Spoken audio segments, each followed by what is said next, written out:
김호수 총장은 이런 것들이 앞서 보신 것처럼 수사 못하게 하는 건, 검찰이 수사 못하게 하는 건 위헌이다라고 했는데 민주당이 바로 반박을 했습니다. 그 화면도 준비를 했습니다. 헌법에 위반되는 것이죠. 그것도 정면으로.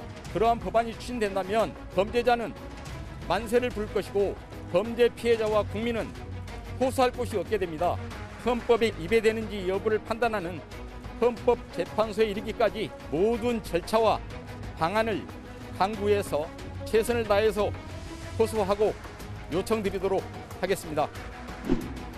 저희 당은 어제 검찰 개혁을 포함한 개혁 법안을 당론으로 채택했습니다. 김호수 검찰총장은 헌법 공부를 다시 해야 될 거라고 생각을 하고요. 대한민국 헌법은 검찰청의 권한에 대해서 어떠한 한 줄도 있지 않습니다. 이 얘기는 서정욱 설주환 변호사님께 차례를 여쭤볼게요. 서 변호사님. 김호수 총장 헌법 공부 다시 하라는 게 윤호중 비대위원장의 얘기거든요. 어떤 게 사실입니까? 제가 보기에 윤호중 대표가 더 해야 될 것 같아요. 헌법 공부를. 예. 왜냐하면 이게 우리 헌법은요. 130조 조문밖에 안 됩니다. 최고법이기 때문에 명시적으로 구체적으로 뭐 수사권 어떻다 저떻다 이렇게는 안 해요. 그렇지만 이게 헌법 전문부터 헌법의 기본 정신, 그다음에 헌법의 기본 가치를 통해서 표현하거든요.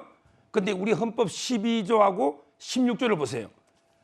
결국 이제 그 수사의 가장 중요한 거는 강제 수사고 그 중에 가장 중요한 게 영장입니다. 예. 수사의 핵심은 영장 아닙니까? 근데 인신을 구속할 때 영장은 12조에 검사만 청구할 수 있다. 그다음에 16조에 보면 주거에 압수수색할 때는 검사가 청구한 영장이 있어야 된다. 이 두 개는 결국 수사권의 주체는 검사다. 이게 바로 우리 헌법의 기본 정신이다. 예. 저는 이래 보고요. 그리고 하나만 더 소개하면 또 헌법 89조에 보면 국무회의 심의사항이 있습니다. 예. 근데 수사기관 중에는 유일하게 검찰총장을 지명할 때는 이게 국무회의 심의를 거쳐야 된다. 경찰청장은 아닙니다. 공처도. 이것만 보더라도 이게 최고 수사기관으로서 우리 헌법이 검찰에 대해서는 특별한 규정이 3개나 있다. 이래 봅니다. 윤호중 비대위원장이 공부 더 해야 된다는 말씀이시군요. 설 변호사님은요? 네, 저는 좀 약간 해석이 좀 다른데 헌법에는 영장 청구권이 당연히 검사에게만 있는 것은 아니고 검사가 청구를 할 수 있도록 돼 있습니다. 예. 그래서 영장 청구권은 뭐 지금 민주당 당 저도 이제 그 법안을 지금 공개가 되지 않아서 못 보고 있습니다만은 영장 청구를 검찰에 맡겨놓는 것도 나쁘지 않은 방법입니다. 수사를 할 수 있게끔만 수사권을 분리하자는 것이기 때문에 이 부분에 대해서 검찰 측에서 당연히 가지고 있던 권리를 뺏기 때문에 조정이 되기 때문에 뭐 업무 조정이 되는 것이기 때문에 반발은 충분히 이해가 됩니다. 그렇지만 저 오늘 갑자기 아침에 그게 궁금했어요. 검찰청 홈페이지에 들어가 보면 검찰청 영어로 명칭이 뭐든지 아십니까? 프로시큐션 서비스예요. 그렇죠. 예. 그러니까 기소기관이에요. 프로시큐터라는 것은 기소자예요. 예. 그러니까 명칭 그대로 원래 검찰청의 고유 명칭 그대로 하면 그것은 기소권이에요. 기소청이에요. 기소청. 그렇기 때문에 검찰이 본인들이 이게 물론 수사권을 조정당한다는 거에 대해서 반발은 충분히 이해가 갑니다만은 이 부분에 대해서 이렇게 국가 공무원이 반발을 하는 것이 다른 기관에서도 통용될 수 있는 것인지 만약에 박근혜 정부 때 해경 없앤다고 했을 때 해경청장이 나와가지고 이렇게 했다고 한다면 그 해경청장 그냥 우리가 기자들이 이렇게 언론에서 받아주고 그랬을까요? 제가 봤을 때는 바로 국가공무원법 66조의 위반으로 아마 제가 봤을 때는 처벌이 됐을 수도 있는데 뭐 검찰과 뭐 그렇다고 해경을 절대 비교할 수 있는 비교한 부분도 것은 아닐 수 아닙니다만 있습니다. 같은 예. 국가 공무원이라는 전제 알겠습니다. 하에서는 예. 조금 과하지 않느냐라는 생각이 듭니다. 그동안 이 사안에 대해서도 인수위는 말을 아껴왔는데 그런데 오늘 입장을 냈습니다. 화면을 좀 만나볼까요? 검찰 수사권의 완전 폐지는 헌법 파괴 행위의 다름이 아닙니다. 오로지 특정 인물이나 부패 세력을 수호하기 위하여 국가의 수사 기능을 무력화하는 것입니다. 새 대통령의 국정 운영을 방해하는 것이자 대통령 선거로서 확인된 민의에 불복하는 것이라고 하지 않을 수 없습니다. 검수완박법이 통과되면 특정 몇 명의 배를 불리고 대장동 게이트의 의혹 또한 진실을 밝힐 수 없게 됩니다. 그래서 이것을 이재명 방탄법이라고 부르는 것입니다. 또한 검수완박법은 헌법 제12조 3항, 제16조 등을 정면으로 위반하는 것입니다. 대장동 부패 게이트, 이재명 전 지사 부인의 경기도민 세금 유용 사건 등 이른바 문재명 비리를 대못 박아 묻어버리겠다는 것입니다.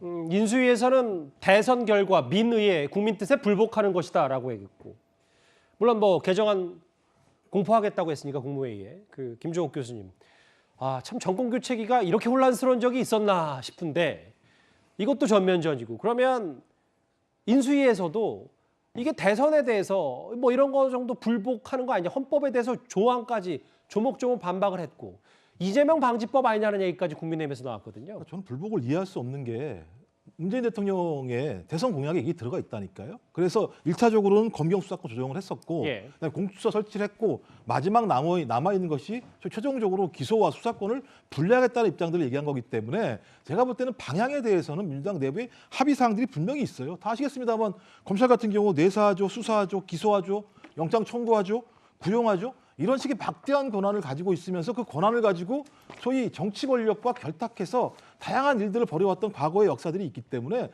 그런 부분에 대해서 어떤 형태로든지 견제와 균형을 맞춰야 된다라고 하는 입장들은 민주당이 계속 얘기해왔던 내용들이에요. 근데 이 부분과 관련해서 무슨 뭐 예를 들면 문재인 대통령, 뭐 그다음에 이재명 후보 수사를 막으려고 한다라고 얘기하는 건 전 말도 안 되는 생각이 드는 것이고, 지금 민주당 안대로 기소와 수사를 분리한다고 하더라도 경찰이 수사하게 되면 경찰청장, 국가수사본부 다 지금에 있는 당선인이 다 지명해가지고 그 사람이 예를 들면 다 하는 상황이 되기 때문에 그런 일은 없을 거예요. 전 단 고민되는 게 뭐냐면 이 속도의 문제입니다. 그러니까 적어도 사회적 토론이 충분한가, 그다음에 국민적 공감대가 있는가.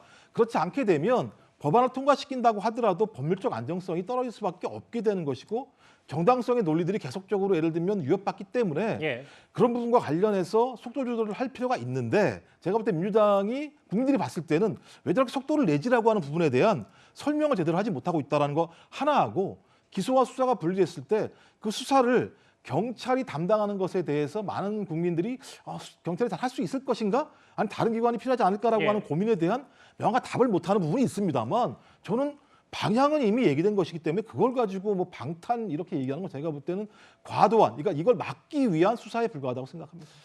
검찰도 반발하고 일단 국민의힘도 극렬 비판하고 있는데, 일단 당론으로 채택이 됐고 민주당은 강행 처리 조짐입니다. 김호수 총장 얘기까지 만나봤고요. 다음 주제, 앞서 한동훈 후보자, 법무부 장관 후보자 얘기를 했는데 전직 법무부 장관 얘기를 한번 해보겠습니다.